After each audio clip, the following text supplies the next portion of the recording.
channel. This is Mommy Bernie and today, tuturuan ko kayo ng isang life hack. At ito ay kung paano gumawa ng kitchen labels, pantry labels, or any personalized labels. Okay, ang unang step na gagawin natin ay gugupitin natin yung mga labels na i-print natin sa bond paper. So for this day, ang sasampulan natin ay salt and fish oil. Papalitan natin yung labels ko dati kasi masyadong maliit yung salt, and then yung fish oil, fish na lang natin, wala na yung oil. Second step na gagawin natin is gamit ang any clear tape, ididikit natin yung label sa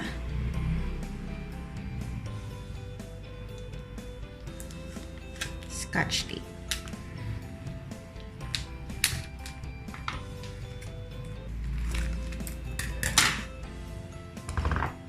Okay. So, ganito yung magiging itsura niya. Nandito yung dikit sa ilalim.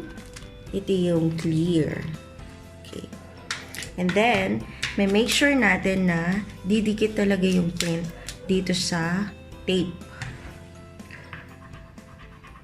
Itong salt and fish oil na nalagay na natin sa Scotch tape, bababad natin siya sa water for about 1 to 2 minutes. Okay, habang naghihintay tayo, bibigyan ko kayo ng mga tips kung paano mag-ayos ng inyong pantry area.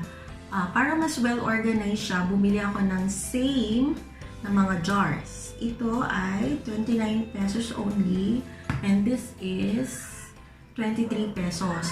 Kung mapapansin nyo, plastic siya, pero sa malayo, parang glass, diba?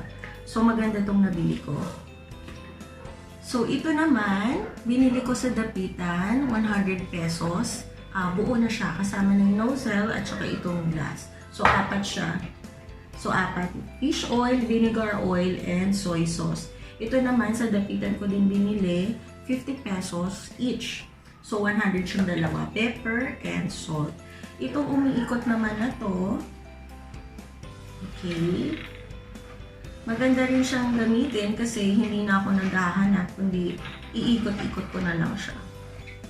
Okay. Ito bumili ako nito. Parang 120 pesos lang ito. Tatlo. Tatlo na siya. Hindi ko na siya nilagyan ng labels kasi masyadong maliit.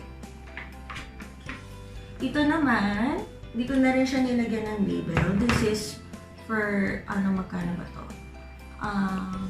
I think 150 lang ata to. 150 or to 180 pesos. Napakamura niya. Kasi sa iba umaabot to ng 200 pesos. 200 plus or 300 pa. So, basically, ang ideal na pwedeng ilagay dito is yung mga pang-pasta.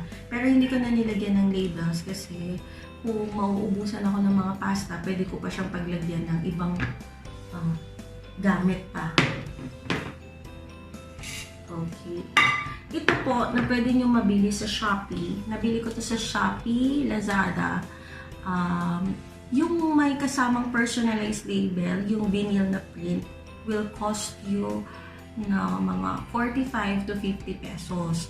So, kung ito lang yung bibilin nyo without the label, this is 29 pesos lang. So talagang makakamura ka kung mag-DIY na lang tayo. So, sana makatulong tong vlog ko na to para sa pag-organize nyo ng pantry area.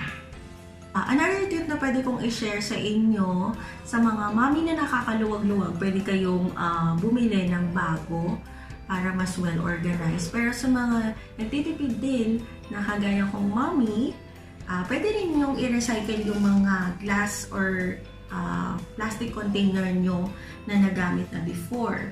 So, alam nyo naman kung anong container to. Since itong malagkit na to ay napaka madami or mabigat, hindi siya kakasya dito sa binili ko, nag-recycle na lang ako ng container. Hindi nga lang siya maganda sa paningin kasi red and black. Pero, kung ilalagay ko naman siya sa bandang likod nung pantry area ko, okay lang naman yun.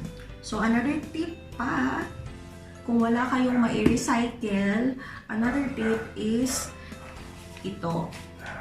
Okay, ito ay pang-reseal ulit. Okay, pang-reseal ulit siya. Battery operated. Nabibili lang to sa Divisoria, Shopee. Search nyo na lang. So, less than 100 pesos lang to ata. So, kung meron kayong mga kagaya nito na mga natira, hindi nakasya dito sa mga container, gagamitin lang natin ito pang-reseal. Okay, ganito siya. Okay. Masyadong mainit. Okay. Yan. Yan. Okay. See? Na-reseal na siya ulit. Ang galing, di ba? Yan. Okay, na-reseal na siya ulit. Yan. So, pwede nyo na siyang itago na as is. Ganito. And then, yung nakikita natin before sa ating mga parents, sa ating mga magagaling na nanay, tinutupi lang to and then, lalagyan ito. So, yan. Ang pinaka-effective dati na ginagamit na ating mga nanay. And then, sama-sama itong mga to sa iisang container. Yan. So, yan yung mga pwede natin gawin para mas makamura tayo lalo.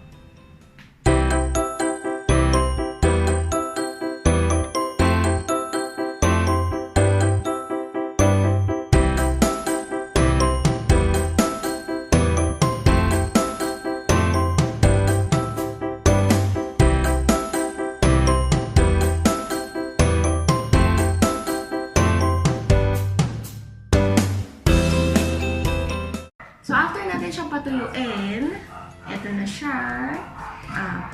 Yan. Bumalik na yung tape nung scotch tape na pinidikit. Okay. Pwede na natin siya idikit dito sa container.